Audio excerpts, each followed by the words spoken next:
Hello everyone र नमस्ते सबैजनालाई। अहिले चाहिँ छु म नीलाञ्चल पहाडको माथि माँ कामाख्या टेम्पलमा र सबैजनालाई जय माताजी। जय माता दी।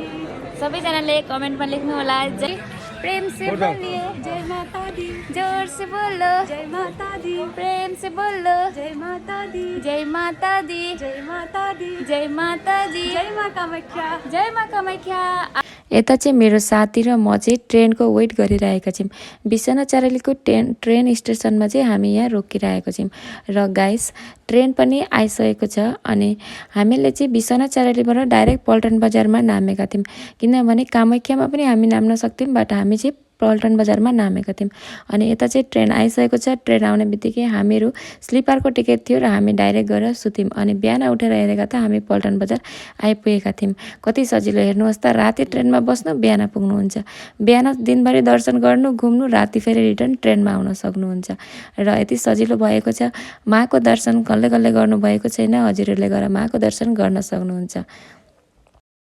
पल्टन बजारमा नामेर हामीले एउटा रुम लिएका थियौँ, त्यहाँ फ्रेस हुनको लागि लिएका थियौँ। अनि हामी गएर नुहाइधुवाइ गरेर फ्रेस भएर अलिकति मेकअप सेकअप गरेर चिटिक्क परेर म र मेरो साथी लागेका छौँ दर्शन गर्नको लागि।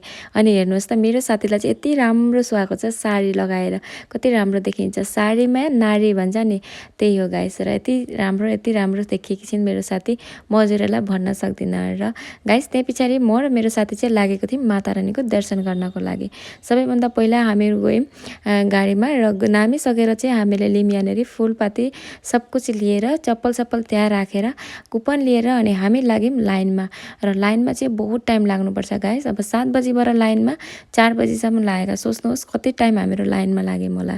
र अब त्यस्तै हो, माता रानीलाई भेट्नको लागि बहुत ही रमाइलो, बहुत ही सुकुनसा फिल हुन्छ जब हामी मन्दिर जान्छौँ। र यहाँनिर चाहिँ म पुगिसकेर फुलसुल लिइसकेकी छु। र हेर्नुहोस् जय माताजी, कस्तो राम्रो, कस्तो सुन्दर, यस्तो सुकुन हुन्छ नि त म भन्न सक्दिनँ। र को जानुभएको छ दर्शन गर्न प्लिज कमेन्ट गरेर भन्नुहोला। अनि यता चाहिँ यसरी लाइन लाग्नुपर्छ। म र मेरो साथी चाहिँ एकदमै लाइन लागिरहेको छौँ। अनि यहाँ हेर्नु न, यहाँ चाहिँ मेरो फोटो पनि छ है गाइस, कस्तो राम्ररी फोटो पनि आएको छ। र लाइन लाग्यौँ हामीहरू यहाँ।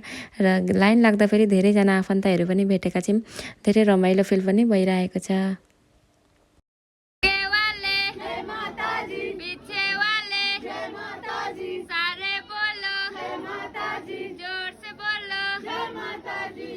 गाइस हामी चाहिँ लाइन लाग्दा लाग्दै यहाँ माता रानीको भोग लगाउने टाइम भएर दोका बन्द भएर हामी एकछिन बस्यौँ। त्यहाँ पछाडि चाहिँ गएर हामीले गऱ्यौँ दर्शन। बाहिर दियाहरू जलाउने सिस्टम थियो, भित्रको चाहिँ मैले केच गर्न पाइनँ, किनभने भित्र क्यामेरा एलाउ छैन। अनि त्यही पछाडि मैले यहाँ फुटाएँ नरिवल, देन उसको बादमा मैले गरेँ पूजा।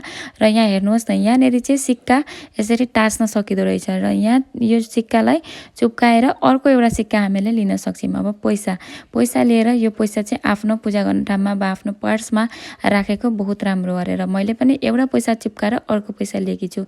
र माता रानीसँग आशीर्वाद लियौँ हामी सबैजनाले, बहुत ही रमाइलो, बहुत सुकुनसा फिल भयो। देन उसको बादमा म गएँ खाना खानको लागि।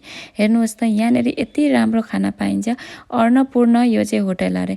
र यो होटलमा चाहिँ एकदम भेज यस्तो राम्रो खाना पाइन्छ। हजुरहरूले पनि यो होटलमा आएर खाना खान सक्नुहुन्छ, किनभने मैले खाइसकेकी छु, बहुत राम्रो लाग्यो।